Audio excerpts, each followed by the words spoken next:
Apologize for getting started a little bit late. Just got out of closed session.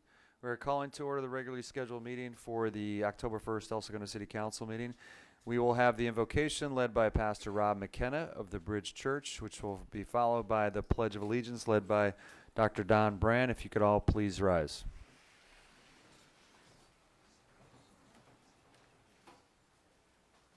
Mayor, Council, let's pray. Heavenly Father, it's always an honor to be able to begin meetings like this with you. Lord God, to look to you for direction, for wisdom, Lord, for insight. In fact, you tell us that when we lack wisdom, to seek you. And so, Lord, tonight as our meeting begins, I pray for our mayor, I pray for our council, I pray for wisdom and discernment. Lord, I pray that in the midst of working together, Lord God, where there can be division, I pray for unity. Lord God, I pray that you would strengthen these men and women, Lord God, as they work to do the things that bring good to our city, Lord God, that bring oversight to our city. And so, Lord, bless them tonight. Lord, thank you for watching over our city. Thank you for keeping it safe. Thank you for our police officers and our firefighters that put their lives in harm's way. Lord God, protect them. Lord, thank you for our teachers and our administrators, Lord God, that you have gifted them to teach our children and to give oversight to them, Lord. Lord, I pray for our parks and recs people and all that they do and how they keep this city so amazingly beautiful and fun, and we love that about this town, Lord God. And so, Father, bless tonight, Lord God, be in the midst of everything. We give you the glory. We pray this in your name. Amen. Please join me in the pledge. I pledge allegiance to the flag of the United States of America and to the republic for which it stands, one nation, under God, indivisible, with liberty and justice for all. Thank you. Thank you, Pastor Rob. My son had a great time at that teen thing you do in the evening the other night. Thank you. All right, we have special presentations. First up, we have a proclamation on Active Aging Week. And give me a moment here, please.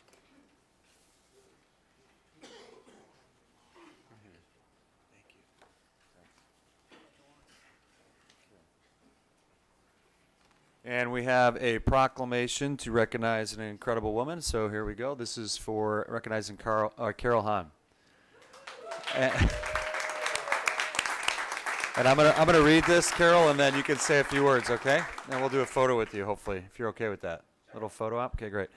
All right, whereas Carol Hahn has lived in El Segundo for over 20 years and contributes greatly to the well-being of the community by helping older adults increase their strength, flexibility, balance, and quality of life. She is a registered nurse, certified personal trainer, registered yoga teacher, and a certified dementia practitioner. She also plays clarinet in the El Segundo Concert Band, didn't know that, and volunteers as a driver for the Meals on Wheels home-delivered meals program. And whereas Carol teaches many classes with the Recreation and Parks Department, including water aerobics, balance fall prevention, memory training, and dementia. She has also led monthly yoga and meditation classes in Library Park this past year and will offer a new monthly chair, yoga, and meditation class at the El Segundo Public Library beginning October 16th, 2019. And whereas Carol Hahn encouraged the City of El Segundo to celebrate Active Aging Week October 1st through October 7th, 2019, and helped plan a series of related community events, including a historic walking tour, transportation forum, and community bike ride. We take great pleasure in recognizing Carol Hahn and ask the community to join in honoring Carol by participating in Active Aging Week. Now, therefore, on this first day of October 2019, the mayor and members of the City Council of the City of El Segundo, California, hereby take great honor in commending Carol Hahn for her many years of dedicated service to older adults and commend her for making a significant difference in our community. Thank you, Carol. If you would say a few words.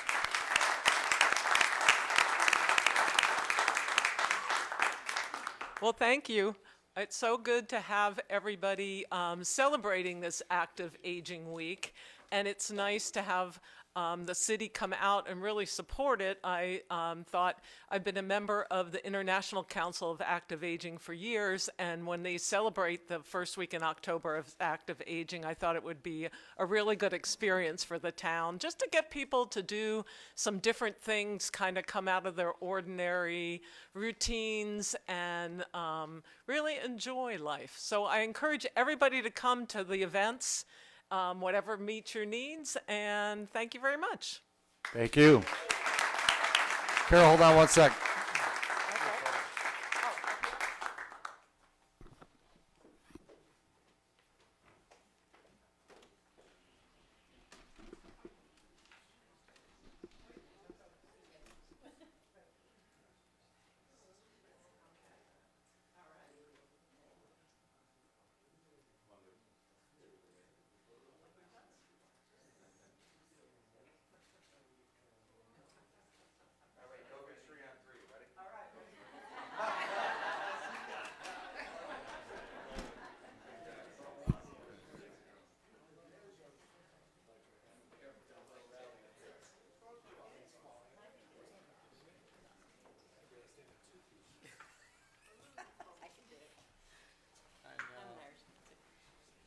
Carol said she can do a yoga tree better than any of us on the dais, I think.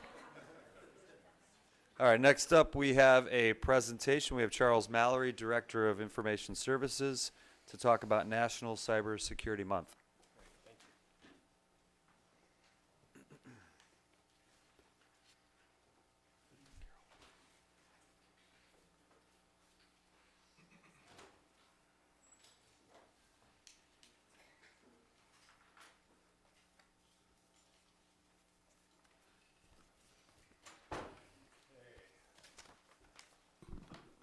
Thank you. Good evening, Mayor Pro Tem, City Council.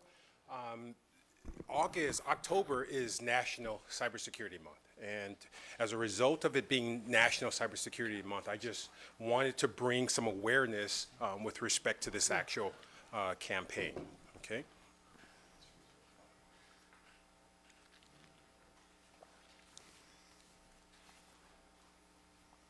Okay, just a bit of history and purpose.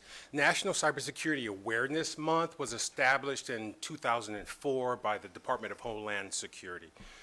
With respect to that, the purpose really was to collaborate between government and industries to share, cross-pollinate information so that we basically increase awareness across all industries. With respect to that, 2019 campaign, they'll emphasize personal accountability and stress the importance of taking proactive steps with respect to cybersecurity awareness. Okay. The overarching message for 2019 is own it, secure it, and protect it, right? Basically, it will focus on these key areas in terms of citizen privacy, consumer devices, as well as e-commerce. Okay. Bottom line is each and every one of us needs to really do our part when it comes to cybersecurity, and I'll talk a little bit more about that. Okay. To look at all of the different categories in terms of the own it, secure it, and protect it, and online privacy, I won't get into detail, but really the bottom line with each of these actual categories is that if you own it, we need to really own the activity. For example, if you're taking pictures, you probably shouldn't geo-post your pictures because people know the time that you actually took the pictures, where those pictures are. Other examples include, if you're going on vacation, I don't know that I would post that on Facebook because basically anybody that's taking a look at Facebook knows that you're actually on vacation. The secure it portion, strong passwords, MFA is multi-factor authentication that's using 2 different ways to enter into a different system, and secure work, phishing, and e-commerce. Some of the things about passwords for me, I use password phrases instead of a single password. As an example, one of the passwords I've used historically or over time has been I love Mondays, right? Because I love Mondays. Loving Mondays gives me a chance to to correct everything I got wrong the previous week. So, right. So I love Mondays. So if you take that phrase and you use I love Mondays and maybe change the O to an @ sign on love, and maybe change, the E or an S to a $, you have a password that you can easily remember. You can also change that password when the time comes with respect to just changing those signs, right? So that's just one example. Protect it is important too. It's really more about think before you actually click, right? And taking all of these things in consideration. Okay. Just a couple more items. The Information Department will launch a training campaign throughout the entire month, and through the month we will basically be having a brown bag or two to train employees and staff. We will basically also publish information on the internet for the public, for helpful hints, helpful reminders, and things of that nature. So again, I just want to introduce Cybersecurity Month and let you know that we'll be participating, and I look forward to it. Okay. Thank you. Thank you, Mr. Mallory. Any questions, bro? No? Any questions? All right. Thank you. Let's give him that applause. It was coming.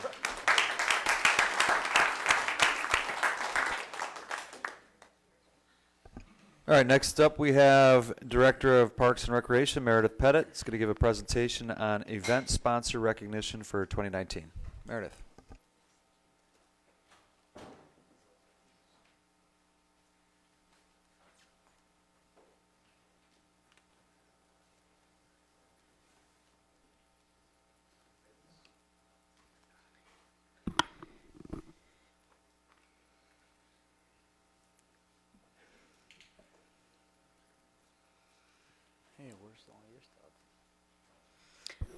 All right, good evening. Thank you very much, City Council, for allowing us to place this item on the agenda tonight.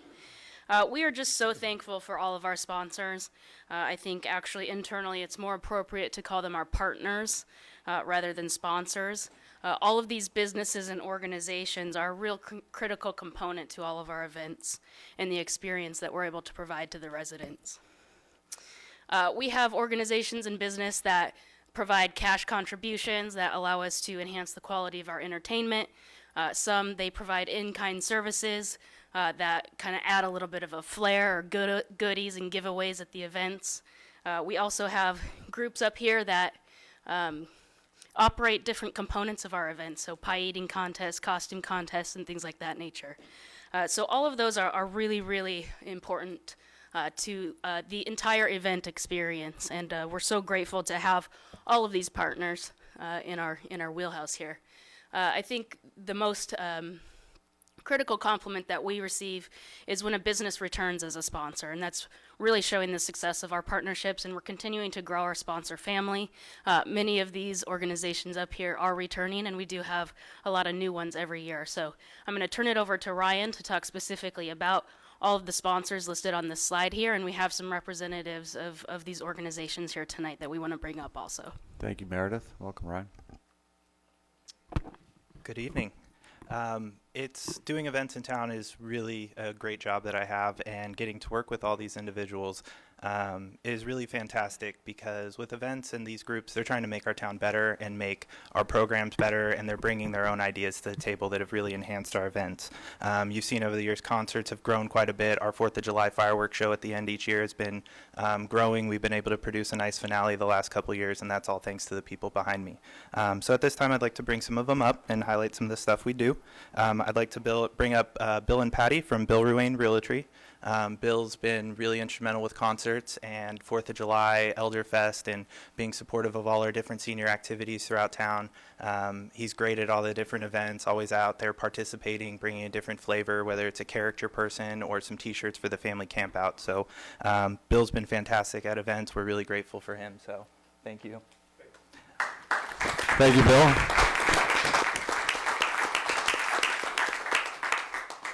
Would also like to point out Chevron Refinery and Lily Craig.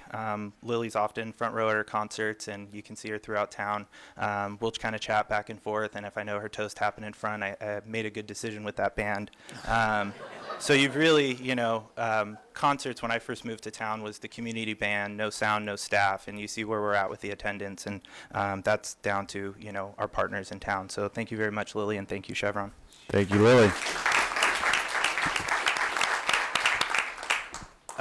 The Gundo Comedy Fest in Dave Williamson, one of my favorite events. I always take the Wednesday off and go down and watch the Gundo Comedy Fest. Dave started participating in our annual egg hunt, being a candy sponsor, providing more candy for the kids, which is always a great day for all the dentists afterwards. But Dave's kids are out at the pools. He participates in water polo, another person in town who joins our activities, and he's great and puts on a really fantastic comedy festival for the community as well. So thank you, Dave. Thank you, Dave. We have a new sponsor in town. They're a new group called Insightful Treatment. We have Frederick Schulin here. How you doing, Frederick?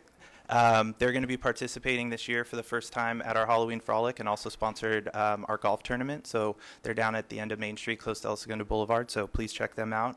We hope to have them back at events, and that's a new partnership as well.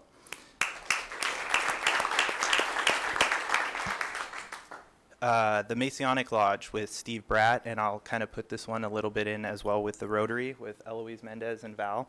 As some of you have heard, hopefully, we have the Twisted Tales Haunted House. That's a new attraction that we've never really been able to offer. That's down to working with two really good groups who have been park partners, and we're really hoping to put on a special event in town. So get your tickets. They're on sale. Go by the clubhouse. Go by Recreation Park. Get those wristbands because it's going to be something really special when we get it going. So thank you to the lodge, all its different members. They also participate family camp out, provide some firewood. So, if you're eating s'mores, thank the lodge as well. Also, I'd like to thank the Nickel Real Estate Group and Scott Nickel.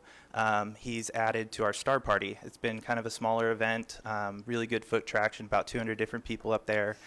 Scott's really jumped in to enhance that event, and he's looking to partner with us for our new one, Go Fly a Kite Day. So, that's growing. Go Fly a Kite Day was an event that we didn't have, so hoping to see more and more people out there this year.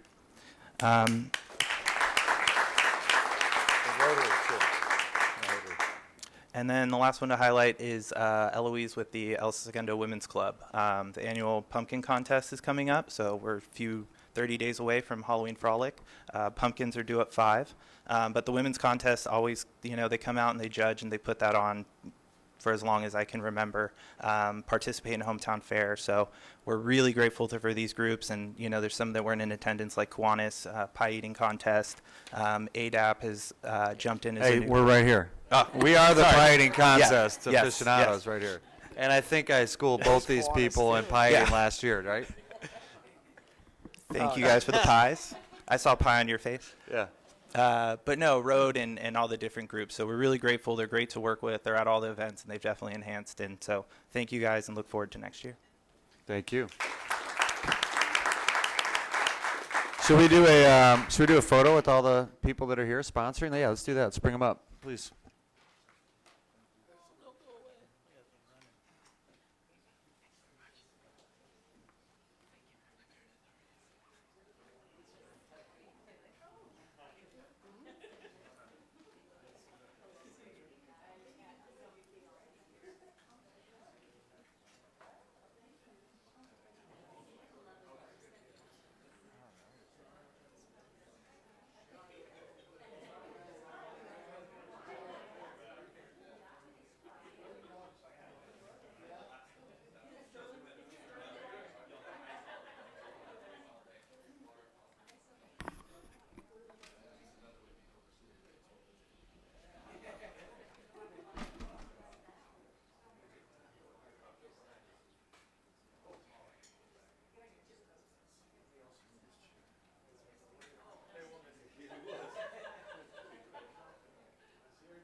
Okay. That was great. Thank you for Meredith and Ryan. Thank you for putting that on. That was awesome. Appreciate that. All right. Next up, Proclamation Fire Fire Prevention Week. We have Fire Chief Donovan. Chris, where at? Oh, there. Okay. No, Mr. Carver. James Carver will be accepting the Fire Prevention Week proclamation. Please. Well, I want to thank you all for again doing a proclamation for for Fire Prevention Week. October 6th through the 12th is Fire Prevention Week. It is the week of October 9th where the Great Chicago Fire happened. It killed and displaced hundreds of thousands of people in Chicago. And it wasn't Mrs. O'Leary's cow that set the fire, it was a lightning strike. Science, go figure. Anyway, so this year the theme is Not Every Hero Wears a Cape, Plan and Practice Your Escape.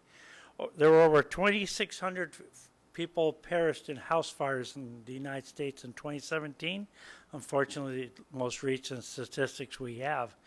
And we want to let everybody know to have a home escape plan, practice your home escape plan with the family, and we like you to practice it twice a year, once during the day and once at night, because chances are most house fires happen at night, and everybody needs to know what to do when it's dark.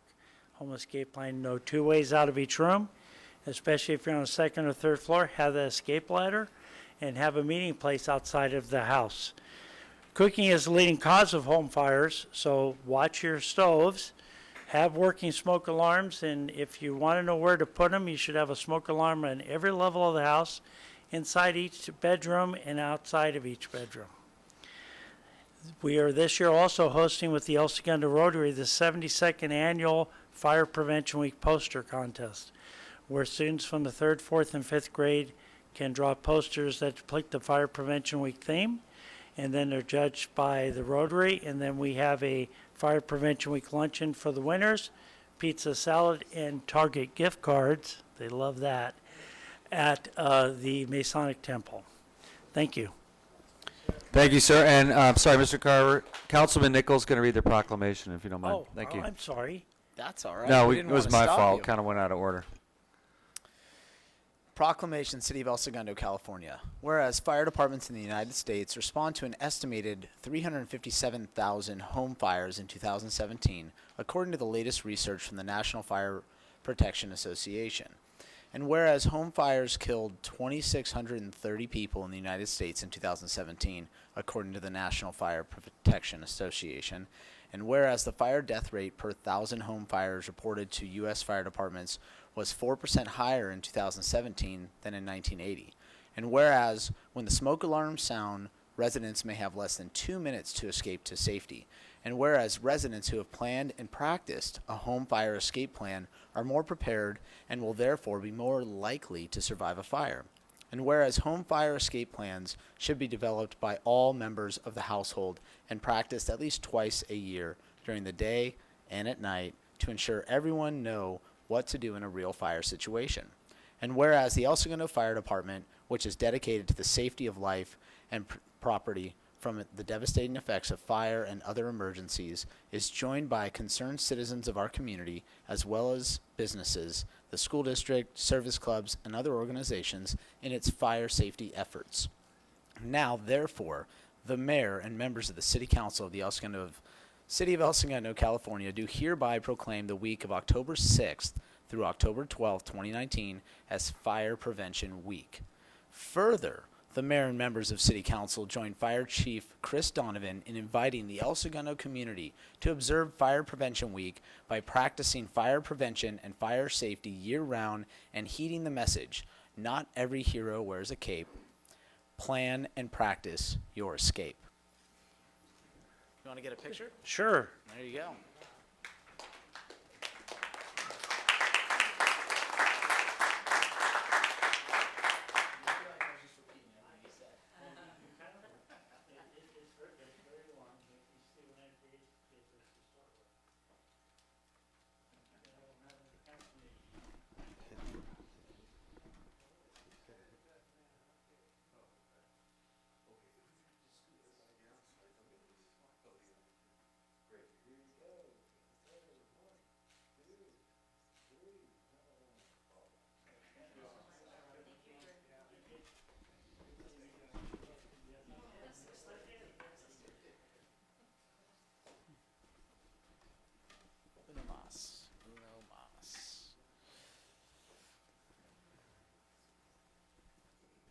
All right, Chief, before we go to new officers, we're going to add one thing, okay, real quick.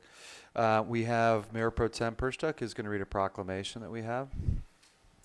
All right, this is for breast cancer awareness. Whereas during National Breast Cancer Awareness Month, we honor the courage and strength of over 3.4 million who are battling this terrible disease, and remember the loved ones whose lives have been affected by breast cancer. In memory of those who we have lost, we pledge never to waver from our ongoing search for effective and innovative medical advancement to treat and prevent this disease.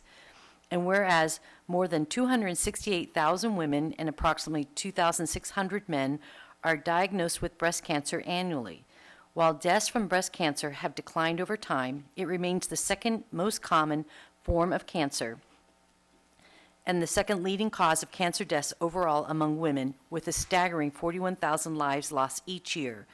And whereas regular breast cancer screening, including mammograms, clinical breast exams, and breast self-exams, also play an important role in breast cancer prevention and detection.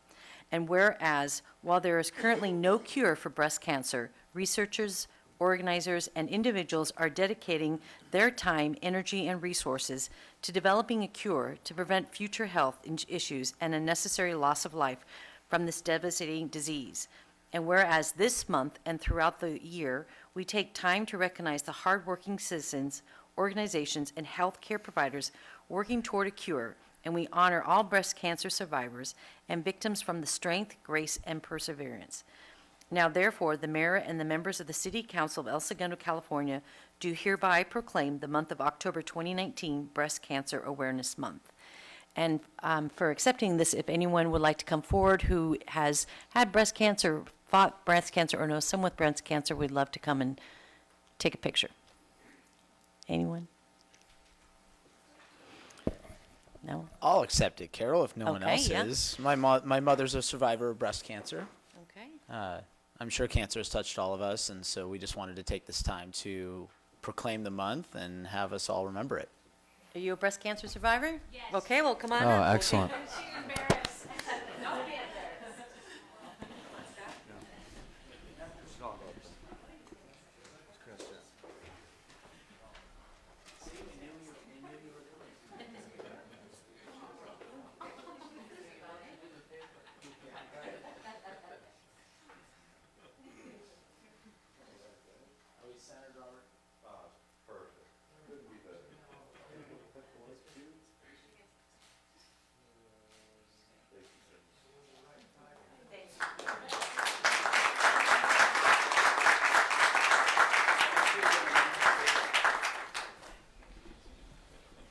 And while we transition to the next item, just a quick plug, October 5th, local businessman, realtor, and member of our Economic Development Advisory Council, Alex Abad, is doing an event called Paint It Pink. Tower60.com is the website, and the proceeds will go to benefit breast cancer specifically. So we're painting Tower 60 pink this Saturday. Just sign up online. It's going to be a great experience. We have Supervisor Hahn, Janice Hahn showing up, and many other folks. Thank you for that, Carol and Councilman Nickel. All right, next up, we have exciting news. We've got new police officers. I know Chief Whalen is working diligently and thinking outside the box to bring on new police officers, and I'm sure we're going to get an update on how we're doing, too, towards our goals. So welcome. Thank you, Chief. Thank you for that, Mayor, Council. Very exciting time. The young men that you see before you now take us to 61 as our sworn complement. I queried my staff before coming over here. You know we're at 62 as our authorized strength. And before coming over here, I queried my staff, and best guesses are about 10 years since we've been this high in our staffing.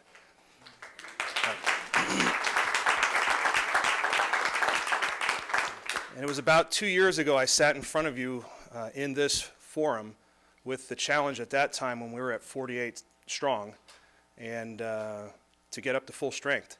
Since that time, in addition to hiring to get to where we're at, we've lost about 7 to retirement. So our training and hiring department has done quite a job. And so I really want to publicly thank all of you for the support to give us the tools that we needed. It's daily that I get emails or I'm part of some group or something that across the country, law enforcement agencies are struggling. So for us to say that we are knocking on the door of full strength is pretty incredible. But know that we're not letting our foot off the accelerator. We know that we have a big bubble of retirements coming, and we just don't want to be back where we were 2 years ago and a year from now. So we're keeping our eye on the ball with that, and we're very happy to be here in front of you today. So I'll introduce to you, starting with my right, your left. I hope this young man is recognizable to you. It's Joe Camagong. He came to us in 2011, and he served in the role of police service officer, and in that role has done many things, from jailer to working the front desk, and most notably and probably most known in the community as animal control officer. Got to find a new animal control officer. You know, Joe has that $1 million smile. Every time you see Joe, he is smiling. He is happy to serve. Really proud that he has made this his life's mission to serve the El Segundo community in the capacity as police officer, and honored to present him and introduce you to him here today. So, Joe Camagong.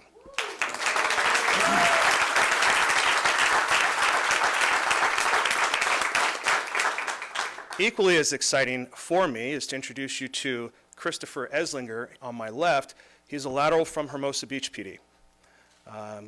Following high school, he went into the United States Army. And of interesting note, he and I had the same MOS in the Army, and in fact, although separated by 30 years, went to the same summer camp at Fort Benning, Georgia. After getting out of the Army, he went to work for the Hermosa Beach Police Department, where he spent 3 years. He's award recipient of the Life Saving Award, also of the Elk Club First Responder Award.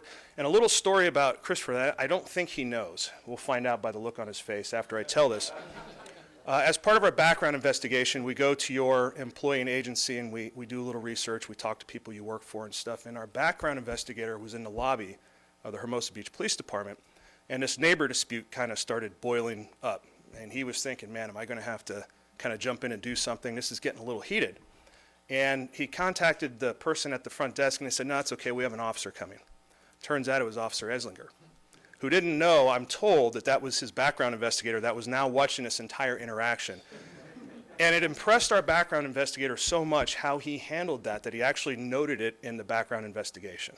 How he handled it with care, compassion, sought to understand both sides, and by the end of the day, everybody was hugs and walking out of there, and he had solved their problem. And that's exactly what we're looking for to serve this community, is somebody who, with a smile on their face, is going to go out, is going to solve problems, and really be dedicated and want to serve here. So with that, I'm very happy to introduce to you Officer Eslinger on my left.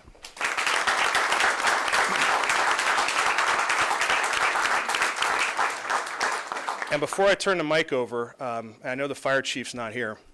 I'm giving him a pass this time. I don't think either one of these two gentlemen played collegiate or professional basketball.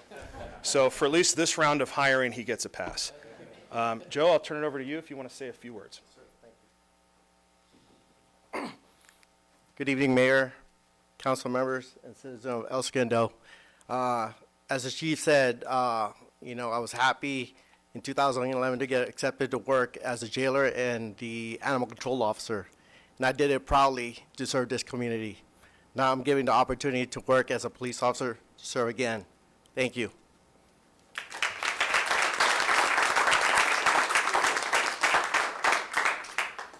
Thank you for giving me the opportunity to serve the city of El Segundo.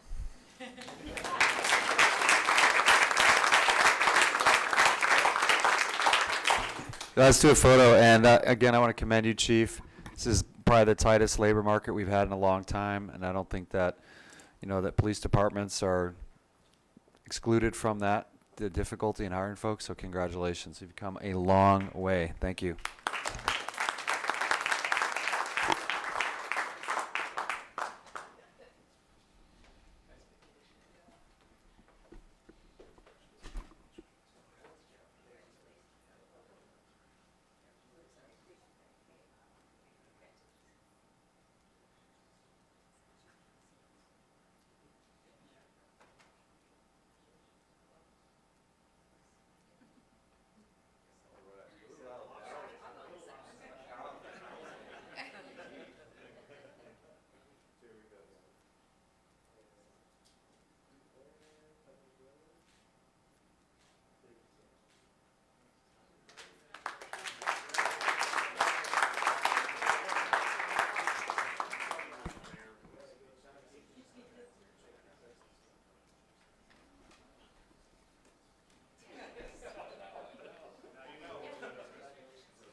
Oh, of course. Absolutely.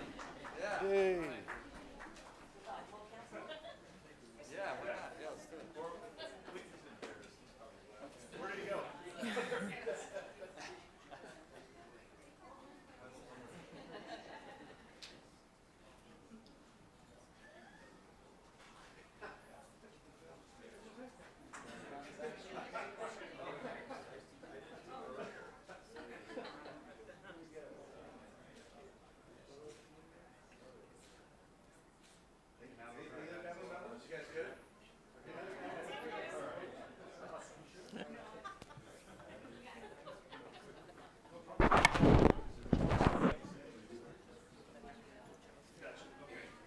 Joe, is your family here? Tomorrow. All right, good things, great things. Thank you. Great presentations. All right, Madam Clerk, roll call, please. Councilmember Nichol? Here. Councilmember Pimentel? Here. Councilmember Brand? Present. Mayor Pro Tem Perstack? Here. Mayor Boyles? Here. Public communications, now is the time and place. 5-minute limit per person, 30-minute limit total. Please state your name as you approach the podium and your address if you would like.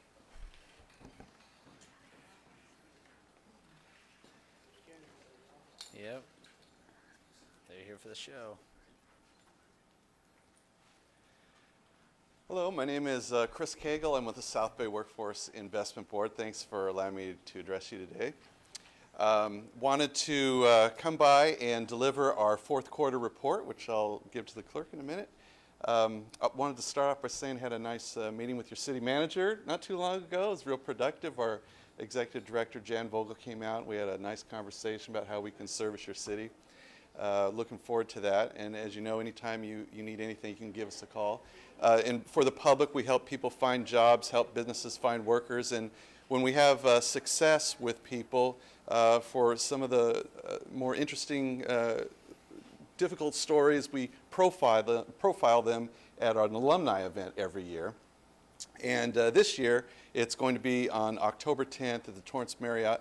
And one of the businesses we're going to highlight is Morph 3D, which is here in El Segundo.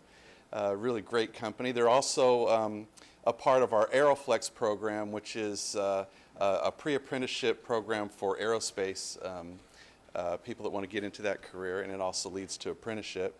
And then also we did a lot of work for Morph 3D, and they're continuing to use us. And also we are featuring 2 participants that work in El Segundo as well. So come out to that if you can. There's no cost to you.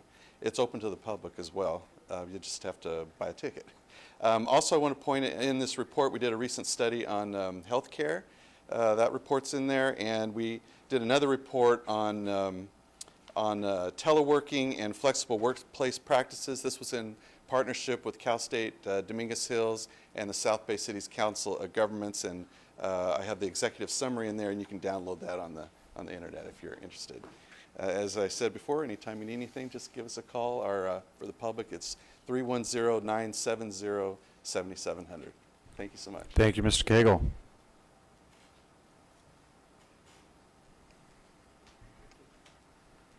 Any other public comments? Doesn't look like it. All right, we're closing public communication. Any comments from the city manager or council? Yes, sir. Yeah, I want to salute the council for the steps that we took as requested by the police chief over the last couple of years to be able to get to or near this number 61. We gave every tool possible, from the lateral bonus, the POA contract, and the marketing program, and combined and with a lot of hard work, it seems to be paying off. So I think the council deserves a lot of credit for giving the chief the tools that he needed to meet this goal, which is very important to the people of El Segundo. It's a top issue to staff the police position. So good on all of us. Thank you, Dr. Brand. We ought to let Luke Robitaille know, too, since he was in that recruiting video. I'm sure he'll be pleased. Okay, any other comments? If not, we're going to move on to item A, which is approval of agenda order and waiver of full reading of ordinances and resolutions. And before we proceed, I'll ask the council, any changes you'd like to make to the agenda and/or remove any items from consent. I'd like to remove number 3. Okay, noted. Any other pulls?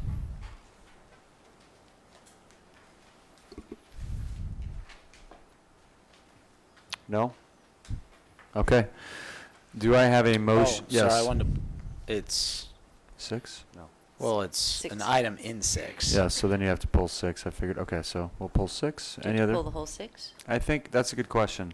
Mona, if it's, I do. It's 6.9. Actually, you know what, I'll pull 6.1. okay, this is going to be challenging. Do we have a motion to approve items 1, 2, 4, 5, 6.2, 6.3, 6.4, 6.5, 6.6, 6.7, 6.8, 6.10, 11, 6.12, 6.13, 6.14, 6.15? So moved. Thank you. Second. All in favor? Aye. Okay, great. All right, so let's start with item 3. Dr. Brand. Okay, 3, I've heard this talked about before, especially since our new chief arrived, and I'd like going forward for us to just have a study or a discussion about the El Segundo jail and what the best course of action is to follow going forward. In the meantime, I'm good with this as an interim plan, but I'd like to talk about advantages and disadvantages. So I'll move approval of number 3 with that statement. So are you requesting, Dr. Brand, that we get that on the agenda in the future, or what would you like to see as an outcome there? I'd like to see recommendations from the chief that, and I think we've received some in the past, but I want to be reminded about the different courses that we can follow with respect to the jail, and so we can talk about it again in isolation and not just in a consent agenda, but I think this is good for now. Okay, so Dr. Brand moved approval. Yeah. Do you mind? Oh, Sure. Go ahead.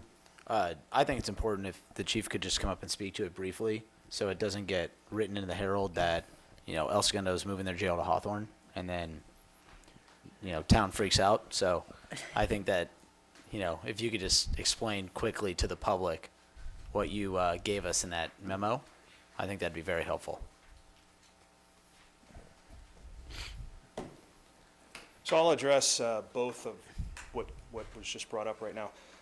Yes, I've said in the past that certainly as part of an overall organizational assessment, we need to look at each aspect of the department. The jails being one of them, with no commitment as to what the outcome of that might be. What's happened right now, though, is we had a sudden loss of people. Several of our PSOs got hired elsewhere.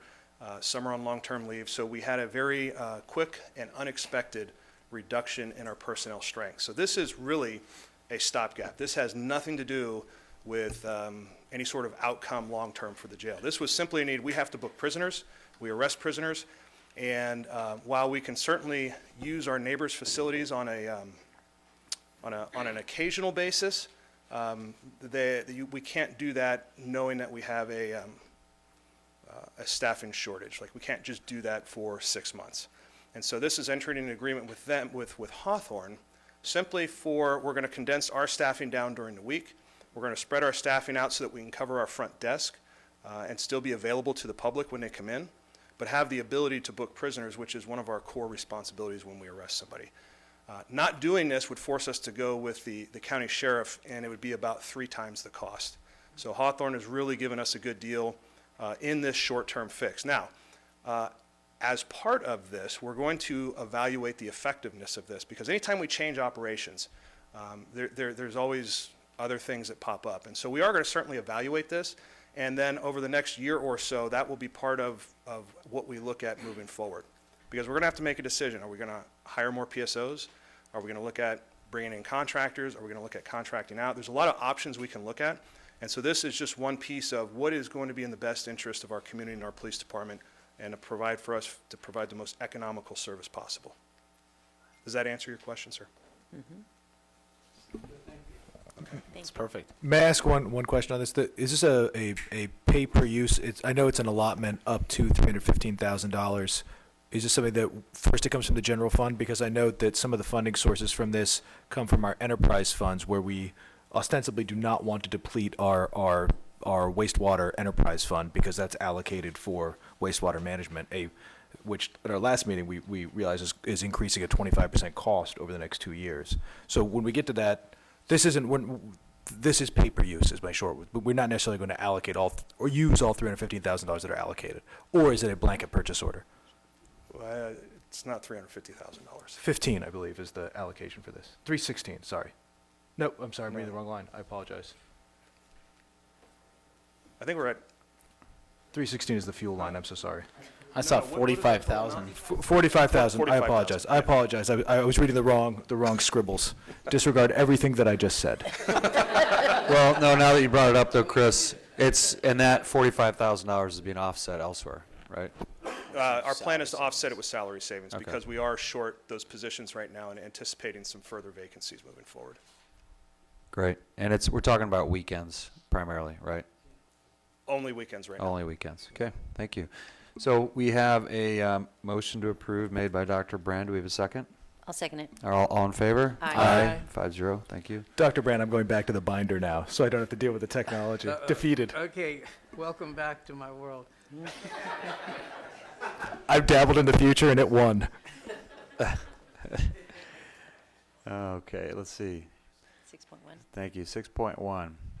Yeah. Mayor Pro Tem. Authorizes the city manager to execute the amendment to agreement number 5272 with Ninth Wonder LAC due the Phelps Group for the city's economic development, hospitality, and tourism marketing services in a form approved by the city attorney to, 1, extend the term of the agreement to September 30th, 2020, 2, authorize payment for services up to $500,000, general fund $300,000, and Chevron grant fund $200,000 held in the fiduciary fund. The reason why I wanted to pull this is I just wanted to let people know that, we opted to bring on a marketing firm, Phelps or Ninth Wonder, a couple years back, and they've really done a great job of helping us put El Segundo on the map. And Barbara and her team have done a great job of, managing those. And I know that one of our top priorities as a council is really enhancing our communication to the public, to the residents, as well as our business partners. So I just want to make sure that I know that we are also moving forward on bringing a new website, and I'm hoping that's going to be coming sooner than later. And so my comment is I just want to let people know that this money is really well spent, and thank you to Chevron for really subsidizing this as well. And I do want to, go back to the staff and ask, just make sure that we have a long-term plan on where we're going with this, and make sure that I know this is just going out to September 2020, but I'd like to see where we're with the additional enhancements in staff of our own, and then with the new website, what we need next. Like, what is the next step in this movement to ensuring that El Segundo is on the map, and that we are filling up our hotels, and that we have people coming to our town. So Great, thank you. Do you want to move approval? So I'll move to approve. Okay, I'll second. All in favor? Aye. Aye, 5-0. Thank you. All right, next we go to item 9, pulled by Dr. Brand. Oh, sorry, this is pulled by Scott, right? Yeah, I pulled it. Where are we here? So this has to do with the authorization and insurance of a blanket purchase order for Lane Donovan Partners, not to exceed $96,000. I read in the small blurb in the staff report, it stated that the contract with them could be canceled with proper notice. I'm just curious as to what that proper notice is, and if there's any, fee for canceling, seeing as we all seem to know what's on our next agenda, and so I think us entering into this agreement, I just want to make sure that we're covered. Sure. Yeah, great question, Councilmember Nickel.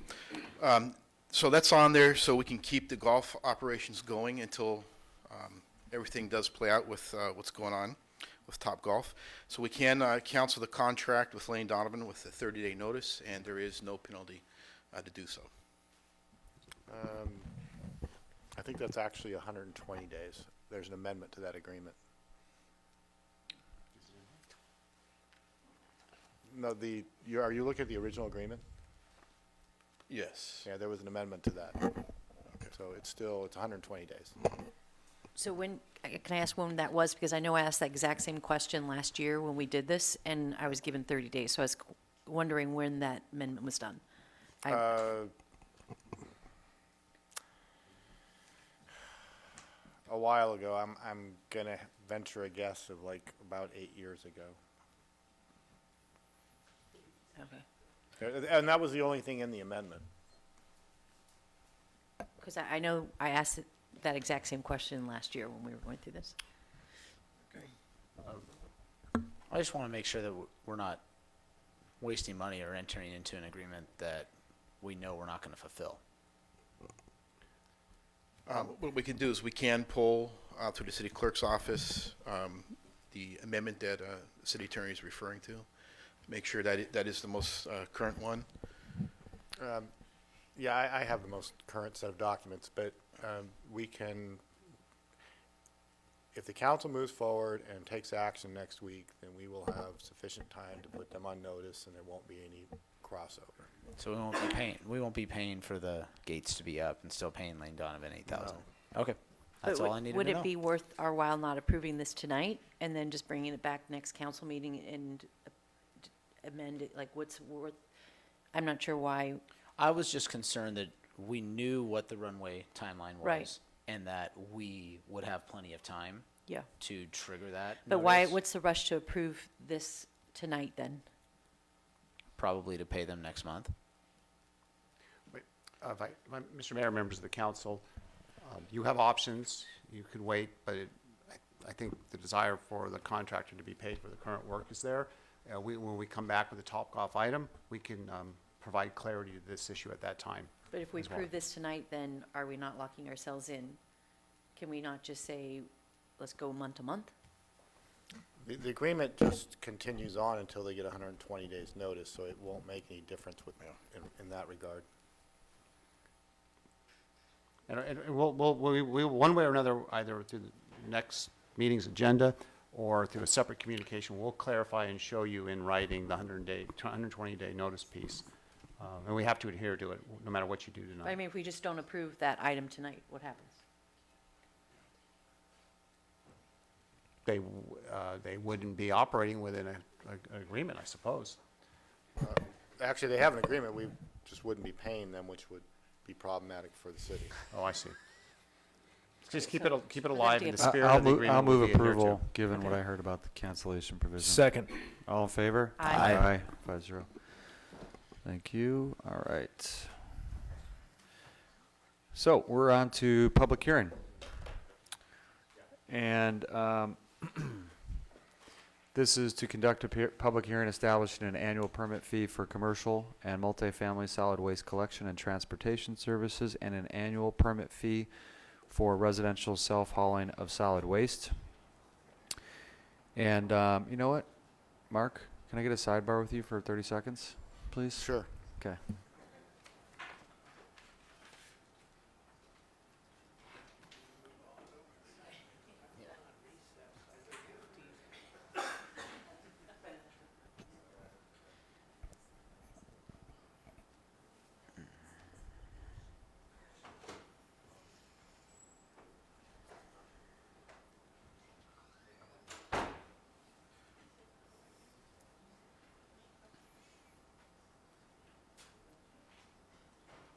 What happened to your Cowboys this week?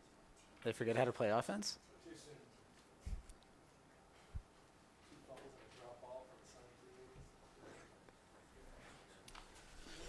All right, folks. Yeah, I thought I might have a conflict, but I'm John good. just went to the bathroom. But, okay.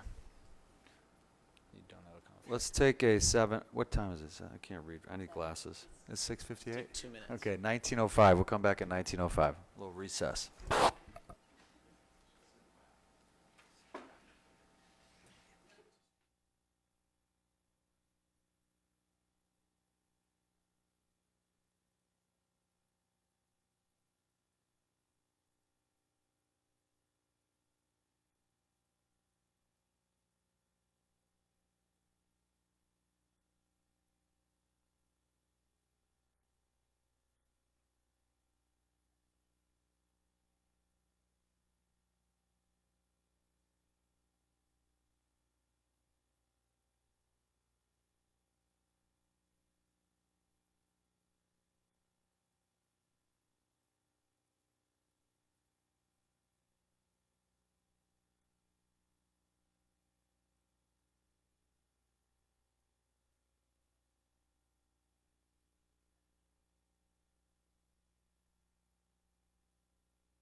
And we are going to continue with public hearing item.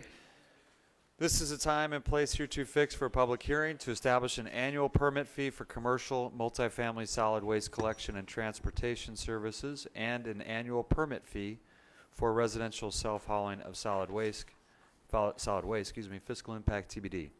City Clerk, was proper notice of the hearing given in a timely manner? Yes, it was. Has any written communication been received regarding this public hearing? No, it has not. Okay, public hearing is now open. Mr. Mitnick, who will make the presentation?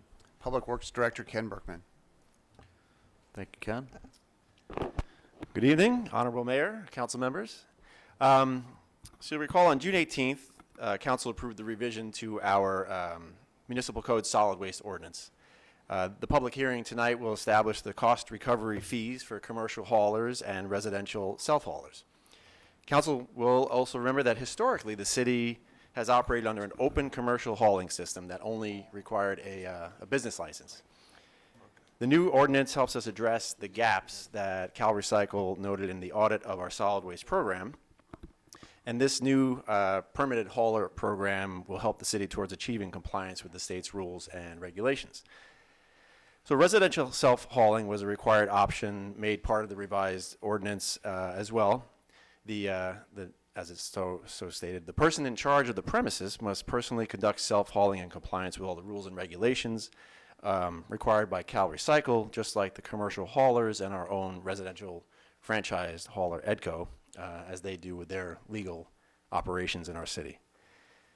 The permit program will go into effect February 1st of next year, 2020, and the cost for the commercial permit will be $1,866 to recover the costs noted in Exhibit A, and the residential self-hauling permit cost will be $338 as noted in Exhibit B. Staff will be conducting an aggressive public outreach and education campaign for the commercial haulers. Starting this month, that will include letters and emails and phone calls to ensure all 26 haulers with business licenses are aware of the new permit program, and we will also be doing the same, except for the phone calls, for the almost 4,000 commercial and multifamily property owners. So that's my introduction, and available for any questions. Thank you, Mr. Berkman. All right, public hearing is now open for public input. Seeing none, do I have a motion to close public hearing? So moved. Second. All in favor? Aye. Aye, 5-0. Council discussion.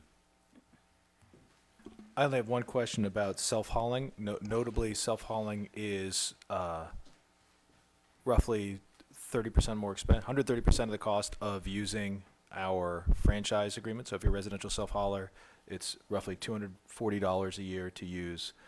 All in, to include the part that the city subsidizes, is $240 per residence for solid waste removal. Self-hauling is, what'd you say, $330? $338. Yeah, $338. So that's, I mean, It's $13.75 more a month.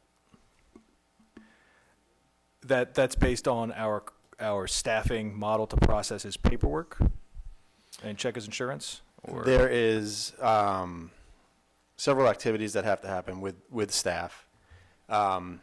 We have to validate the application information. We have to inspect the premises. We have to inspect the disposal sites. We have to review the quarterly and other reports that you're required. Basically, as an individual, you're operating as a commercial hauler. So we have to do everything that CalRecycle, the state, requires us to inspect and manage and oversee and make sure we're running a compliant program for an individual.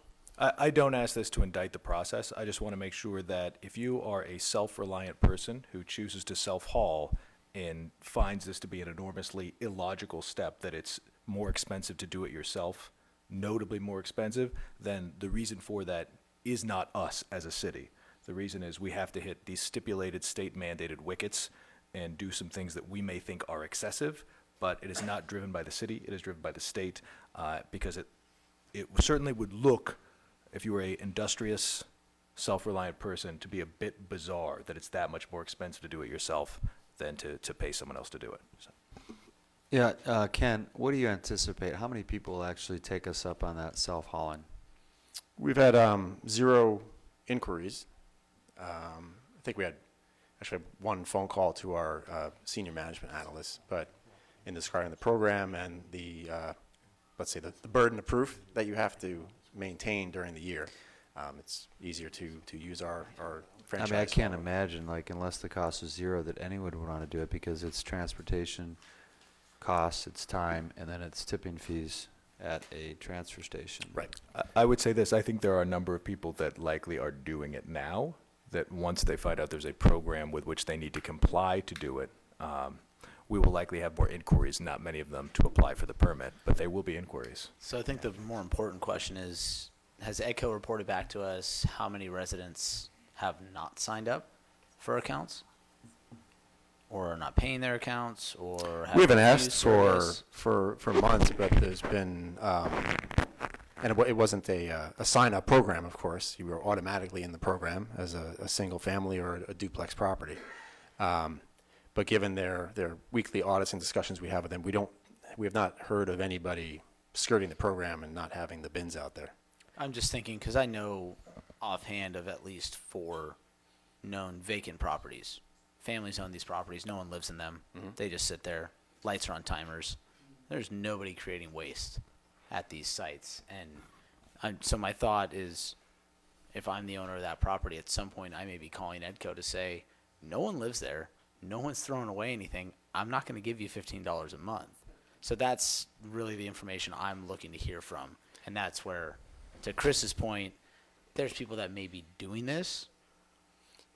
And through the mayor, if I may, it's a great point, and it's something that we've addressed as staff already, that there are people, for example, who have building permits or who claim that their property is vacant and they're not using it, and they apply for an official application for exemption, which is also in our ordinance, and we have the form, and we've had folks come in through building permit. You have to have that application filled out and notarized that you're telling the truth. And we honor that, and once their building permit or they basically promise to say when it's not vacant, I'll come back to you and set up the service. So it's a great point, and we are on top of that. It's good to know. About to have a vacant house. You can, yes. Anyone, any other council members have comments, questions? Okay, city attorney will read the resolution by title only.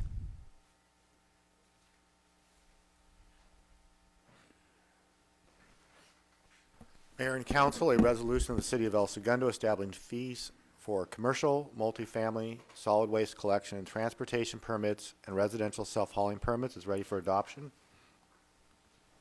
Do I have a motion to approve the resolution? So moved. Second. All in favor? Aye. Aye. Okay. 5-0. All right, staff presentations. First reading and introduction of an ordinance regulating sidewalk vendors in accordance with state law.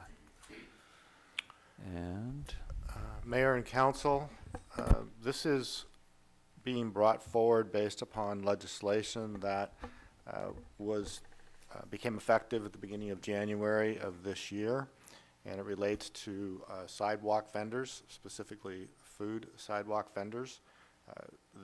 Our ordinance touches on a few other issues, but the actual legislation had to do with the food vendors.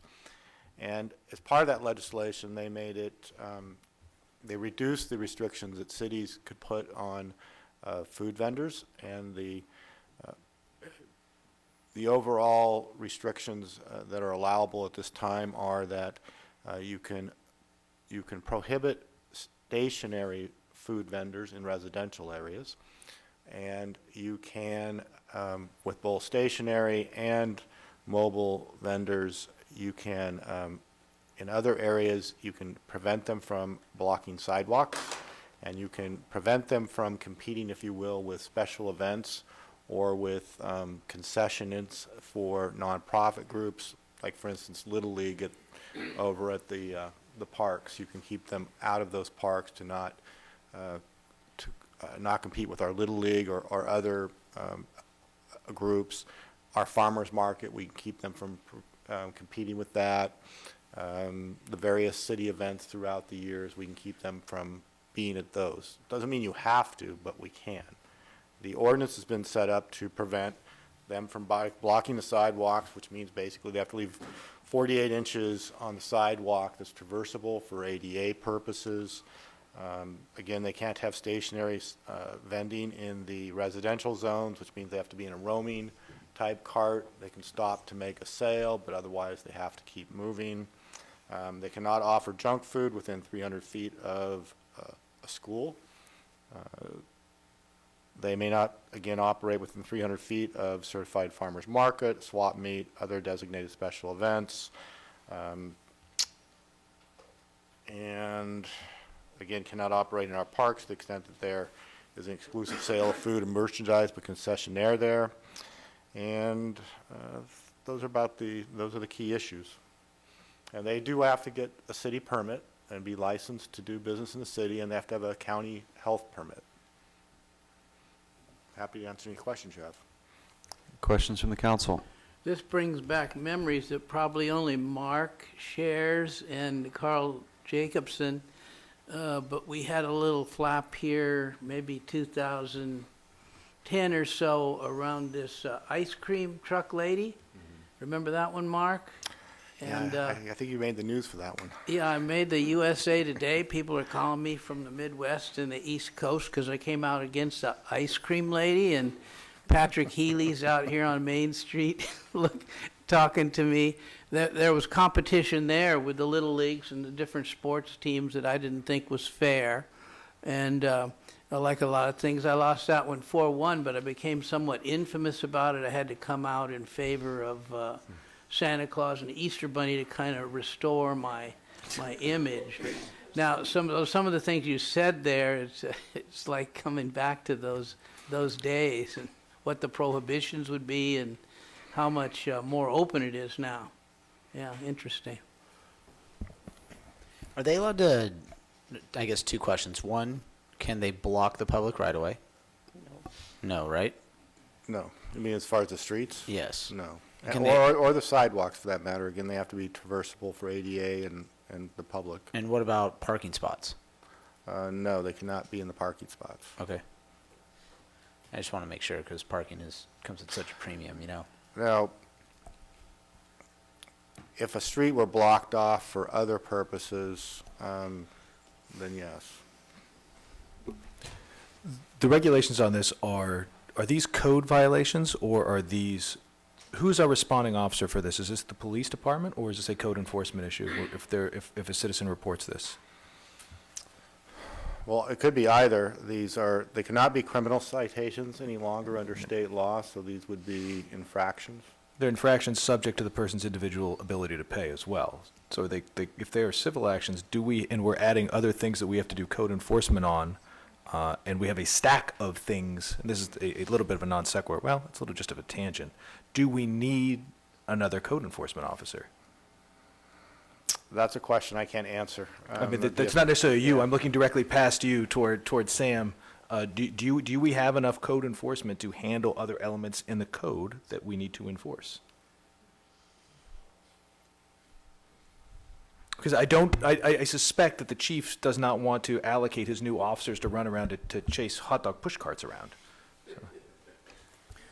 Or maybe they do. Maybe they do. Do we I want don't Sam know. to? You want Sam to address? Yeah, I it? would just Scott, ask what do you want that. to do here? Scott, would you? Mr. Mayor, members of the council, let us digest how this works over the first few months, and then we can report back. Thank you. Okay.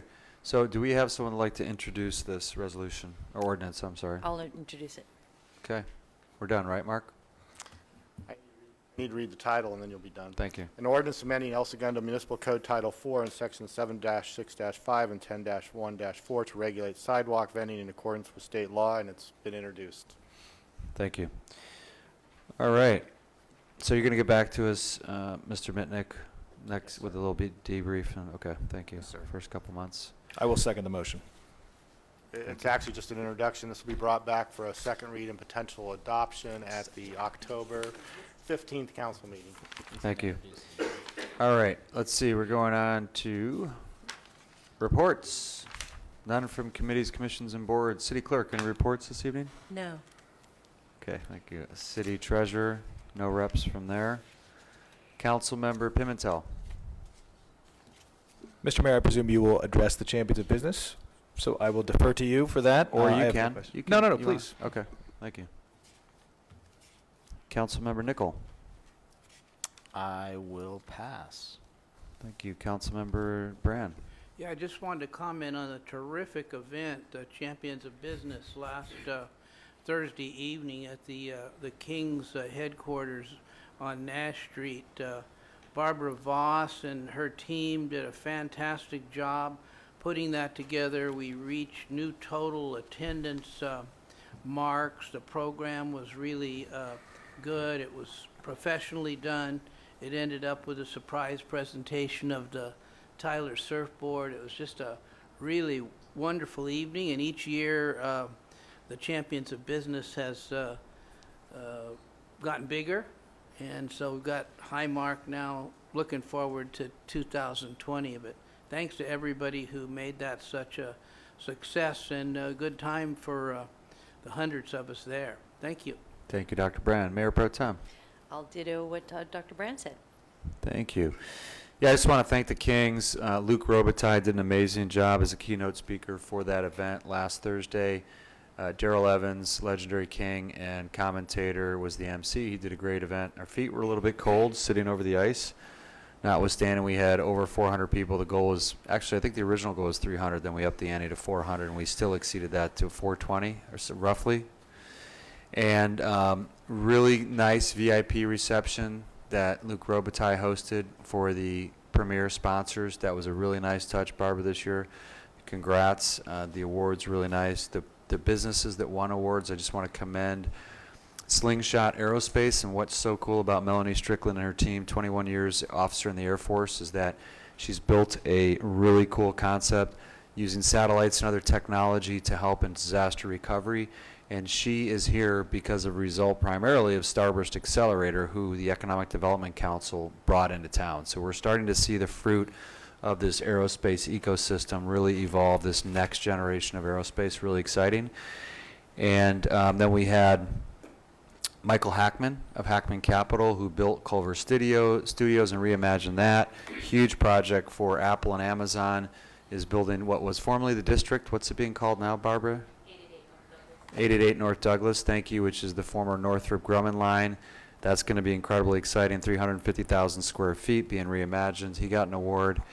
And then the third, yes, thank you, how could I forget, Textile, who's like reinventing the way technology and fashion and the apparel industry are being done. They received an award as well. Great event. Quick plug for, again, October 5th, Paint It Pink, breast cancer. You can sign up online, tower60.com. We had a great meeting on the CalPERS pension ad hoc committee, which Dr. Brand and I set up. Mostly Dr. Brand can take credit for this one, setting up this committee, 3 years ago, Don? And we've continued to make progress. We had, I think, every union group probably represented, and each department as well. And we continue to have very candid conversations. And Scott Minnick, I think that was your first meeting as city manager in that committee. And we continue to have candid conversations about what the future looks like and how we can continue to be creative. We've already saved, by way of the last budget, $11.7 million in future interest and pension. Thank you, Joe, for your leadership there. You're doing a great job. We appreciate that. We had an incredible LA Street Festival. That was a 3-on-3, FIBA 3-on-3 basketball tournament on Douglas and Imperial in between AT&T and LA Times. Really well attended. We are concerned when there's a conflict that we quickly became aware of with the Kiwanis-sponsored fair on Richmond Street. And it went really well regardless. In fact, we were at a Kiwanis meeting today, Scott and I, and the fair at Richmond set records in terms of funds generated. So we don't think, we know actually that people showed up to the fair at Richmond thinking it was the LA Street Festival. So they might have actually got some attendees. Yeah, and so the exciting thing, getting back to LA Street Fest, LA Times, Dr. Patrick Soon-Shiong, they came to us with an idea. We believed in them. We went on a limb a little bit by sponsoring it in the way of in-kind services, and we absolutely got our money back. And I can't wait to get a debrief on the number of impressions that we got, because they must have said El Segundo globally, I don't know, 100 times throughout that event. It was broadcast. It was an incredible event. Definitely money well spent. putting El Segundo on the map again. And we look forward to next year, where the LA Street Festival will be the culmination of the global, it's like their championship next year, will be hosted here in El Segundo. And it won't be on the same day as the fair on Richmond Street, right, Scott? No, we'll be on different weeks. Already Great, confirmed. great. All right, that's all I have. Thank you for, I know that Scott, you, your team, Barbara, everybody, it's been Ken, Meredith, Sam, everybody's been working really hard. Bill, Chris, all the departments have been working really hard with all the events. We've been pushing really hard. Thank you. And we were doing things for the first time. You know, do an event on the ice. This pretty much within a week of doing an event closing down streets while the fair on Richmond Street is going. So we know we've been taxing your resources, and we thank you all very much. That's all I have. City Attorney. Yes, issue came up earlier about the Lane Donovan Management Agreement on the golf course. The original agreement was entered into in October 2004 and had a 30-day termination provision. In August 2007, it was amended to provide a 120-day provision for termination. My answer to the question is the same. We have adequate time to give notice to terminate. Thank you for the clarification. City Manager. Okay, Mr. Mayor, members of the council, that's one last item for me to follow up on. I will follow up on the jail services item that the police chief talked to you about. So in a few months, we'll do an update memo or perhaps come into the chamber here to do that. We'll also follow up on the code enforcement issue, staffing about street vendors. So if, before I talk about items coming up, September was a terrific month for the city of El Segundo. You just talked about a few of the things toward the end of the month. El Segundo truly shined in many ways. So I like to throw it back at the mayor. It's all about the optics, or not the optics, the metrics, which have optics. It's all about the metrics. So your staff and your team delivered for you on the numbers, the attendance, and all of that, and just getting positive public relations exposure for the city of El Segundo. I'd like to compliment our public safety staff, because in the middle of all this, on that weekend, which we were dealing with the Richmond Street Fair and the LA Street Festival event, we had a flare incident over in Chevron, which was self-contained within Chevron, and public safety, not just from El Segundo, but from Manhattan Beach and other agencies, worked very well. All those years of training and past experience paid off, and under Chief Donovan's leadership and the staff who was here that day, they took care of that incident in a seamless way while all this was happening. And the follow-up report that the fire chief prepared that we shared with the council was exemplary. In my experience, we have really good public safety here. So I wanted to acknowledge that, and it's all about the metrics. So we hear you loud and clear. In the Champions of Business, we hit a great number. Everybody should be proud of that. We'll strive to beat it next year. Okay, so upcoming agenda items, I'd like to point out 3 of them. So the next meeting on October 5th, we'll have the Top Golf. Did I say the 5th? I'm sorry, the 15th. Sorry. I can't read my own notes here. October 15th, we'll have the Top Golf public hearing item. So that's a go, and we'll keep the agenda light to focus on that. Then on November 5th, the next council meeting we're scheduled at this point in time to have the Percent for the Arts public hearing come to you. And then on November 19th at this time, we're looking at the short-term rentals item to come back to the city council. And that's it by way of city manager follow-up and comments. Thank you. Thank you. One thing that just thought of, I saw you taking notes, Barbara, when you were talking about attendance and a debrief on that event. Could we include financials in there, how we did financially, and what we intend to do with any surplus? I know in the past we've used those for economic development. It would be good to just have a report on that at some point in the future. Just to clarify, you mean a debrief on the LA Street Festival and Champions of Business? I was thinking more about Champions of Business, Okay. but both would be good. I mean, the LA Street Festival, especially since we committed to a new event, lessons learned, and all that. Yes, I think both would be good. Okay. And whichever you prefer to prioritize, but yeah. Okay. All right, so that was it, right, Scott? Yes, sir. Okay, public communications. Now is the time and place. No Jack tonight. Okay. We are going to go back into closed session briefly to close out one item that I think you didn't get a chance to discuss. So that's it for open session. Good night. Thank you.